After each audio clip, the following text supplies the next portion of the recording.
इस लेक्चर में हम डिस्कस करेंगे लेक्सिकल एनालाइज़र और सिंटैक्स एनालाइज़र में क्या फ़र्क है, हम इन दोनों को क्यों यूज़ करते हैं, ये दोनों काम एक में क्यों नहीं हो सकते। तो सबसे पहली बात सिंप्लिसिटी।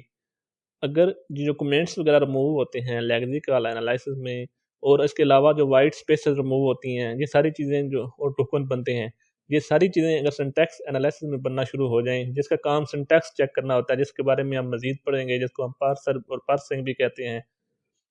तो ये काम अगर सारे एक में होना शुरू हो जाएँ, एक स्टेज में होना शुरू हो जाएँ, तो बहुत ज़्यादा चीज़ें कॉम्प्लेक्स हो जाएँगी और उनको डील करना कॉम्प्लेक्स हो जाएगा, तो इसका सबसे पहला काम सिंप्लिसिटी है।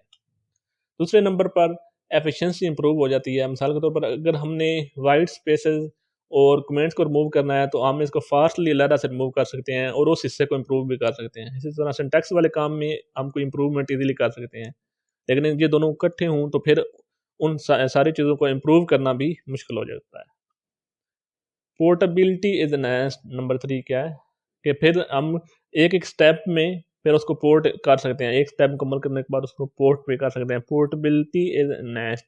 तो ये 3 इन 3 वजह से क्या यूज़ किया जाता है, लेक्सिकल एनालाइसिस और सिंटैक्स एनालिसिस को इकट्ठा यूज़ किया जाता है। ये सारे काम एक में भी हो सकते हैं और आप ऐसा कंपाइलर ज़रूर बना सकते हैं कि जिसमें ये दोनों काम इकट्ठे हो जाएँ, लेकिन वो क्या होगा, फिर स्लो होगा।